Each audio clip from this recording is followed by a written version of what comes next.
नमस्कार, ये आकाशवाणी शिमला है। अब आप शशि चौहान से प्रादेशिक समाचार सुनिए। धर्मशाला के तपोवन स्थित प्रदेश विधानसभा में राष्ट्रमंडल संसदीय संघ भारत 2 का 2 दिवसीय वार्षिक सम्मेलन आज शुरू हुआ। लोकसभा अध्यक्ष ओम बिरला ने सम्मेलन का उद्घाटन किया। इस मौके पर राज्यसभा के उपसभापति हरिवंश नारायण सिंह, प्रदेश विधानसभा अध्यक्ष कुलदीप पठानिया और मुख्यमंत्री सुखविंदर सिंह सुक्खू भी मौजूद रहे। सम्मेलन में हिमाचल के अलावा पंजाब, हरियाणा, जम्मू कश्मीर, दिल्ली और देश के अन्य राज्यों से 178 प्रतिनिधि भाग ले रहे हैं। विधानसभा अध्यक्ष कुलदीप सिंह पठानिया ने बताया कि सम्मेलन में विकास में विधायकों की भूमिका, दल बदल विरोधी कानून और आर्टिफिशियल इंटेलिजेंस जैसे मुद्दों पर विस्तार से चर्चा की जाएगी। ये ऐतिहासिक है क्योंकि हिमाचल प्रदेश की विधानसभा यद्यपि सबसे पुरानी विधानसभाओं में से एक, लेकिन जो भी सम्मेलन हुए हैं वो शिमला में कौंसिल चैम्बर में हुए। पहला सम्मेलन भी वहीं हुआ और हमारा जो दूसरा परिसर है तपोवन में हिमाचल प्रदेश विधानसभा का, उसमें ये पहला ऐतिहासिक जो सीपीए का जोन 2 की कॉन्फ्रेंस हो रही है। इसमें हम 5 स्टेट्स तो जो है वो होस्ट स्टेट्स हैं, जिसमें हिमाचल है, जम्मू कश्मीर है, साथ में पंजाब है, हरियाणा है, दिल्ली है। और जो होस्ट स्टेट्स हैं उसमें से माननीय अध्यक्ष, उपाध्यक्ष, चीफ व्हिप और 5 एमएलएस इसमें जो है डेलिब्रेट्स करेंगे। जो इश्यूज हमने कॉन्फ्रेंस में रखे हैं, जिसमें 3 इश्यूज हैं: role of the legislature in managing the state resources viz development of the state.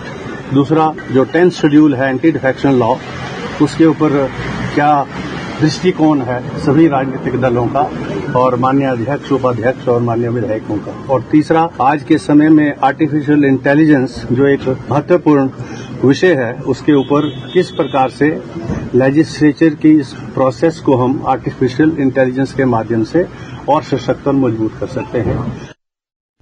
प्रदेश भाजपा के नए अध्यक्ष को लेकर तस्वीर साफ हो गई है और आज नामांकन पत्र भरने के दिन केवल एक ही नामांकन पत्र भरा गया, जो वर्तमान अध्यक्ष राजीव बिंदल ने भरा है। ऐसे में राजीव बिंदल का फिर से प्रदेश पार्टी अध्यक्ष बनना तय माना जा रहा है।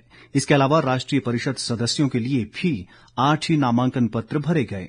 इनमें पवन काजल, राजीव सहजल, त्रिलोक कपूर, पायल वैद्य, बिहारी लाल शर्मा, संजीव कटवाल और गोविंद ठाकुर शामिल हैं। केंद्रीय मंत्री जितेंद्र सिंह कल शिमला में प्रदेश भाजपा अध्यक्ष और राष्ट्रीय परिषद सदस्यों के नामों की आधिकारिक घोषणा करेंगे। भाजपा चुनाव अधिकारी व सांसद राजीव भारद्वाज ने बताया कि अध्यक्ष पद के लिए राजीव बिंदल के नाम 3 अनुमोदन दाखिल हुए हैं।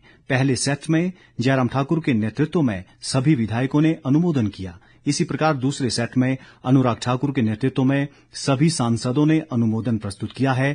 तीसरे सेट में गोविंद ठाकुर के नेतृत्व में सभी भाजपा कार्यकर्ताओं ने नाम प्रस्तुत किया। प्रदेश में पिछले 2 दिनों से हो रही मानसून की भारी वर्षा से सामान्य जनजीवन बुरी तरह अस्त व्यस्त हुआ है। भारी वर्षा के बाद नदी नाले उफान पर हैं और अनेक स्थानों पर भूस्खलन और भवन गिरने की घटनाएं हुई हैं। राजधानी शिमला के भट्टाकुफर क्षेत्र की माठू कॉलोनी में आज सुबह 5 मंजिला इमारत गिर गई। हालांकि दरारें आने के कारण इस इमारत को बीती रात ही खाली करवा लिया गया था, जिससे कोई जानी नुकसान नहीं हुआ। शिमला जिले के रामपुर क्षेत्र की सरपारा पंचायत के सिक्ससेरी गांव में कल रात बादल फटने से रिहायशी मकानों व गौशालाओं को नुकसान पहुंचा है। मौसम विभाग ने आज कांगड़ा, मंडी, सोलन और सिरमौर जिलों में भारी वर्षा का रेड अलर्ट जारी किया है। इसके अलावा अन्य जिलों में भी भारी वर्षा की चेतावनी दी गई है। कल 1 जुलाई से 5 जुलाई तक प्रदेश के अनेक जिलों में भारी वर्षा का येलो अलर्ट है।